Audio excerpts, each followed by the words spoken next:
Welcome back to ours classes. इस segment में आज डिस्कशन होगा यहां पर क्लास 12 बिजनेस स्टडीज के चैप्टर नंबर 3 बिजनेस एनवायरनमेंट का। और ये बिजनेस एनवायरनमेंट के लिए हमारा 3rd वीडियो है।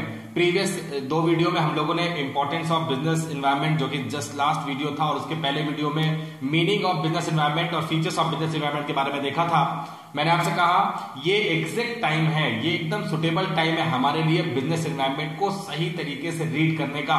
एनवायरमेंटल स्कैनिंग क्या होती है, बिजनेस एनवायरनमेंट की इंपॉर्टेंस क्या होती है, और आज जो डिस्कशन होने वाला है वो है डायमेंशंस ऑफ बिजनेस एनवायरनमेंट। मैंने आपसे अपने प्रीवियस वीडियोस में कहा कि ड्यू टू कोविड-19 कोरोना वायरस डिसीज 2019 की वजह से आज इंटायर वर्ल्ड में जो यहाँ पे बीमारी फैली हुई है, उसकी वजह से वर्ल्ड की, चाहे आप इकोनॉमी को ले लीजिए, चाहे सोसाइटी को ले लीजिए, चाहे वहां पे पॉलिटिकल इश्यूज को ले लीजिए, चाहे लीगल इश्यूज को ले लीजिए, चाहे टेक्निकल इश्यूज को ले लीजिए, सारे ही सेक्टर में इस डिसीज का इंपैक्ट वहां पर देखने को मिल रहा है।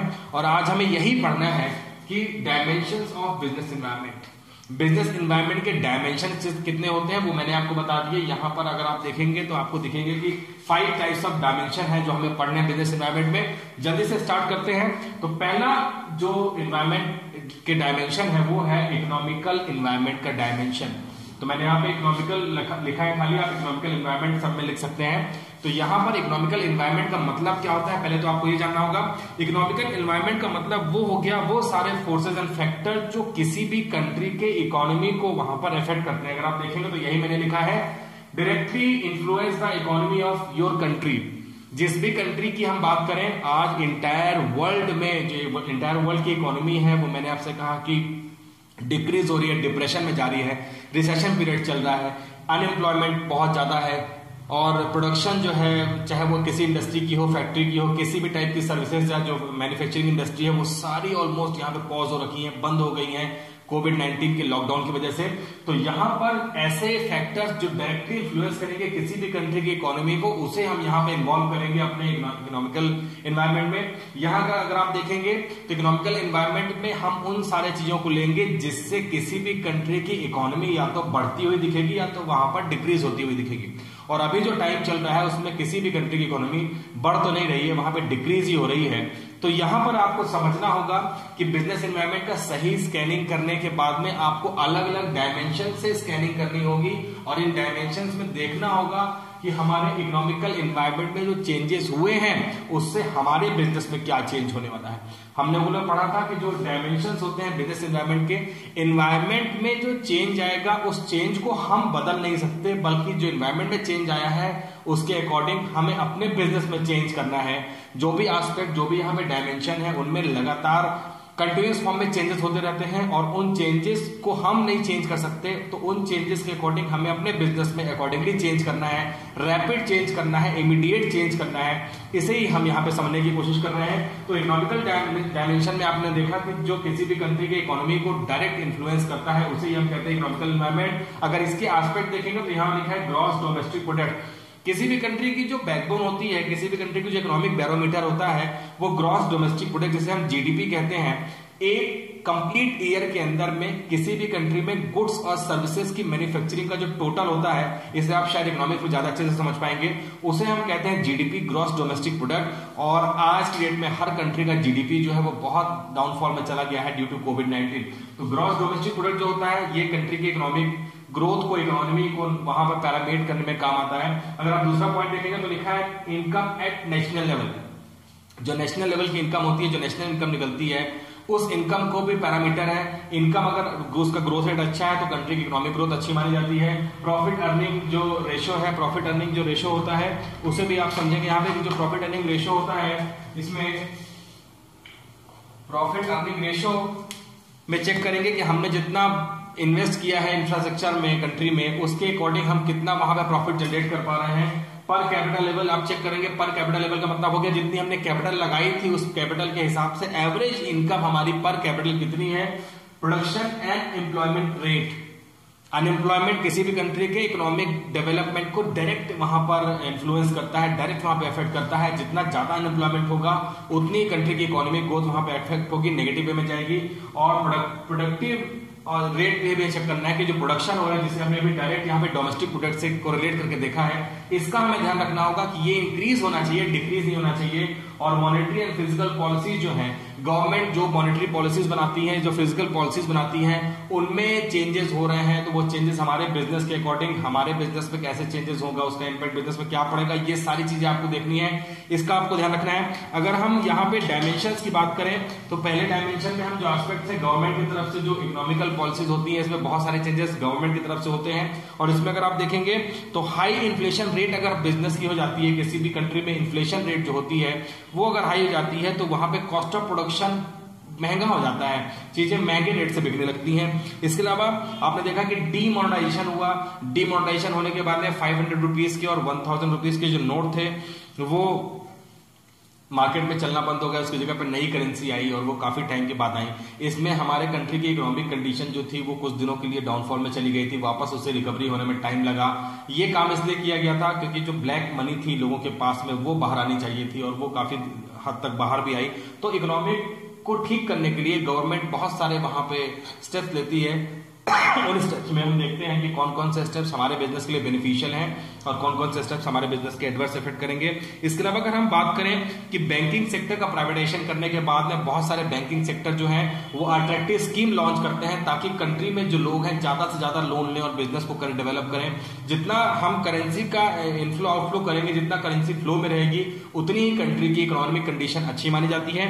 इसके अलावा अगर हम बात करते हैं कि जो सेविंग्स और इन्वेस्टमेंट होती है वो बिजनेस में जो हमारे जो सोसाइटी के जो मेंबर्स होते हैं, जो बिजनेसमैन होते हैं, वो जितनी ज्यादा सेविंग्स करते हैं, जितना इन्वेस्टमेंट करते हैं, उससे हमारी इकोनॉमिकल कंडीशन में डायरेक्ट इफेक्ट पड़ता है। इसके अलावा अगर हम बात करें कि मॉनेटरी पॉलिसी होती है, इंटरनेशनल डेब्ट होते हैं, ये भी हमारे इस इकोनॉमिकल एनवायरमेंट के ही पार्ट है। हमें ध्यान रखना होगा कि ये जो पॉइंट है इसे हम जब अपने एग्जाम में लिखें, अगर हमसे पूछा जाए कि कौन कौन से पॉइंट है, तो यही पॉइंट आपको लिखने हैं जो हमारे इकोनॉमिकल एनवायरमेंट के डायमेंशन में क्लियर हो जाएंगे, हम वहां पर लिखेंगे। तो पहला पॉइंट क्लियर हो गया इकोनॉमिकल एनवायरमेंट, जिसमें हमने देखा कि इकोनॉमिक को जो अफेक्ट करेगा डायरेक्ट इनडायरेक्ट, वो सारे यहाँ पे पॉइंट्स यहाँ पर कवर होंगे। तो दूसरे डायमेंशन की तरफ चलते हैं। दूसरा डायमेंशन जो है सोशल डायमेंशन है और ये बहुत इंपॉर्टेंट एनवायरमेंट, सोशल एनवायरमेंट जो होता है बहुत इंपॉर्टेंट होता है। हर बिजनेसमैन को सोशल एनवायरमेंट को रीड करते रहना चाहिए और सोसाइटी वेलफेयर के हिसाब से ही हमें वर्क करना चाहिए, अपने बिजनेस को आगे बढ़ाना चाहिए। हम लोगों ने ये कई बार स्टेटमेंट रिपीट किया है कि we take resources from society so we must do something for society. जो भी रिसोर्सेज हम अवेल कर रहे हैं, बिजनेस में हम बने हुए हैं क्योंकि कस्टमर्स हमें वहां पे लाइक करते हैं, कस्टमर्स मतलब सोसाइटी से रिलेटेड होते हैं, तो सोसाइटी में बने रहने के लिए सोसाइटी के लोगों को सेटिस्फाई करना, प्रोडक्टिव गुड्स प्रोवाइड करना, वहां पे क्वालिटी गुड्स प्रोवाइड करना और वहां पर रिजनेबल रेट पे गुड्स प्रोवाइड करना, अडल्ट्रेटिव गुड्स अगर है, मिलावटी गुड्स है तो उससे दूर रखना हमें सोसाइटी को। इन सब बातों का ध्यान हमें रखना है वहां पर। आइए जल्दी से देखते हैं कौन कौन से डायमेंशन में यहाँ पे कौन कौन से पॉइंट कवर होते हैं। तो लिखा है customs and tradition of the society in which business exist. तो यहाँ पे वो सारे कस्टम्स और ट्रेडिशंस यहाँ पर कवर होते हैं जिसके बीच जो जिन सारे एलिमेंट के बीच में वहां पे बिजनेस एग्जिस्ट कर रहा है। तो आपने देखा कस्टम और ट्रेडिशन के बीच में बिजनेस है ना, कि बिजनेस के बीच में कस्टम और ट्रेडिशन है। हमें उन सारे कस्टम और ट्रेडिशन के बीच में अपने बिजनेस को एडजस्ट करना है। इसका मतलब है कि हमें उन सबके साथ मिलकर चलना होगा। Standard of living, taste, preference and education. हम जब सोसाइटी में रहते हैं ना तो हमें हर चीज के बारे में वहां पे सोचना है। सोसाइटी में हमें देखना है कि अगर वो मेन और वुमेन दोनों वर्क कर रहे हैं तो दोनों के लिए जेंडर डिस्क्रिमिनेशन बिल्कुल नहीं होना चाहिए, इक्वालिटी होनी चाहिए। वो चाहे वो जॉब में हो, चाहे वो रिस्पेक्ट देने की बात हो, चाहे एजुकेशन में हो, चाहे हेल्थ में हो, हर फील्ड में हमें इक्वालिटी मेंटेन करनी है। हमें चेक करना है अपॉर्चुनिटी, एम्प्लॉयमेंट अपॉर्चुनिटी हम वहां पे जो अनएम्प्लॉयड पर्सन है उनको दे रहे हैं कि नहीं। नॉर्मली होता ही है कि जब हम बिजनेस कर रहे होते हैं तो बहुत सारे अनएम्प्लॉयड लोगों को बिजनेस का मेंबर बनाते हैं, बिजनेस का एम्प्लॉयमेंट वहां पे हम प्रोवाइड करते हैं। तो ये हम अल्टीमेटली सोसाइटी की हेल्प कर रहे होते हैं। हम सोसाइटी में रीजनेबल रेट पे क्वालिटी गुड्स प्रोवाइड करते हैं। इसका मतलब ये है कि हम सोसाइटी की हेल्प करते हैं। तो ये सारे पॉइंट हैं जो आपको सोसाइटी के हैं, इन्हें आपको इग्नोर नहीं करना है। सोसाइटी ही वो है जिसके बेसिस पे आप बिजनेस में बने हुए हैं। अगर सोसाइटी आपको लाइक नहीं करेगी, डिसलाइक करना स्टार्ट कर देगी, तो हमारा एलिमिनेशन हो जाएगा। हमारा मतलब हमारे बिजनेस का एलिमिनेशन हो जाएगा सोसाइटी से और हम बिजनेस लॉन्गर टाइम तक नहीं कर पाएंगे। इसके अलावा बिजनेस के not overlook the components of social environment. सही वही बात है कि बिजनेस में जो भी सोशल इंपॉर्टेंस है, जो सोसाइटी का कंट्रीब्यूशन है, उसे हमें कभी भी ओवरलुक नहीं करना है। उन सब बातों का हमें ध्यान रखना है। आपने देखा है बहुत सारे जो फेस्टिवल्स होते हैं, खासतौर से हमारे इंडियन ट्रेडिशन में बहुत सारे बड़े बड़े फेस्टिवल्स हैं, उसमें जो मार्केट डेवलप होता है उसके अकॉर्डिंग हमें अपने बिजनेस में चेंज करते रहना चाहिए। हर रिलीजन का हमें वहाँ पर ध्यान रखना है, हमें चेक करना है एजुकेशन लिटरेसी रेट सही है कि नहीं है। इसके अलावा मैंने आपसे कह दिया कि फेयर वेजेस पेमेंट करना है अपने वर्कर्स को, जो अगर हम अपने वर्कर्स के साथ में वर्क कर रहे हैं तो, और हेल्थ फिटनेस को भी हमें बढ़ावा देना है, सोशल एक्टिविटीज़ में हमें बढ़ चढ़ के हिस्सा लेना है, बिजनेस को वहाँ पे कोरिलेट करना है सोसाइटी के साथ में। तो यही सिंपल पॉइंट्स है जो आपको इस सोशल इन्वायरमेंट में ध्यान रखना है। तीसरा इंपॉर्टेंट जो यहाँ पे डायमेंशन है वो है पॉलिटिकल इन्वायरमेंट। पॉलिटिकल इन्वायरमेंट एक ऐसा इन्वायरमेंट है जिसमें चेंजेस होना ऑलमोस्ट यहाँ पर तय रहता है, क्योंकि जो पॉलिटिकल पार्टीज होती हैं वो एक पर्टिकुलर टाइम के बाद चेंज हो जाती हैं। अगर सेम पार्टी भी आती है तो हो सकता है वहाँ पे जो लीडर होता है वो चेंज हो जाता है और नए लीडर के साथ में नए रूल्स रेगुलेशन बनते हैं, बहुत सारे वो अपने अकॉर्डिंग चेंजेस करते हैं। अगर पार्टी चेंज हो गई है तो पुरानी पॉलिसीज उन्हें खत्म करके नई अट्रैक्टिव पॉलिसीज बनाई जाती हैं। तो बहुत सारे यहाँ पे रिफॉर्म्स होते हैं और इसी की वजह से हमें इसका भी ध्यान रखना है कि बिजनेस करते में पॉलिटिकल पार्टी के चेंज होने ना होने से भी बिजनेस के ऊपर में इंपैक्ट पड़ता है, इसका ध्यान हमें रखना होगा। और पॉलिटिकल पार्टीज में जो होते हैं गवर्नमेंट में हमें चेक करना होगा कि forces related to government affairs such as government in power, हमें चेक करना है कि गवर्नमेंट अफेयर्स कौन कौन से हैं, गवर्नमेंट के साथ हमारे बिजनेस के क्या क्या वहां पे ट्रांजेक्शन होंगे, कौन कौन से हमें वहां पे फॉर्मेलिटीज पूरी करनी है गवर्नमेंट चेंज होने के बाद में, कौन गवर्नमेंट के पास में कौन कौन सी पावर है, attitude toward different group of society. हर जो गवर्नमेंट होती है उसका अलग अलग जो सोसाइटी के लोग मेंबर्स हैं, बिजनेस क्लास बिजनेस होता है, लोअर लेवल इनकम ग्रुप होता है, मिडिल और हायर इनकम ग्रुप होते हैं। हर किसी के लिए जो पॉलिटिकल पार्टीज होती हैं उनका पॉइंट ऑफ व्यू, उनका attitude different group of society के लिए अलग अलग होता है। तो बिजनेस के लिए सोसाइटी का क्या वहां पर एटीट्यूड है ये हमें अच्छे से रीड करना होगा। Immediate and great impact on business, जब भी पॉलिटिकल पार्टीज बनती है, चेंज होती है, पावर में आती है तो उसका डायरेक्ट इंपैक्ट मतलब स्पेसिफिक इंपैक्ट वहां पर देखने को मिलता है बिजनेस के ऊपर में, और हमें अकॉर्डिंगली अपने बिजनेस में चेंज कर लेना चाहिए।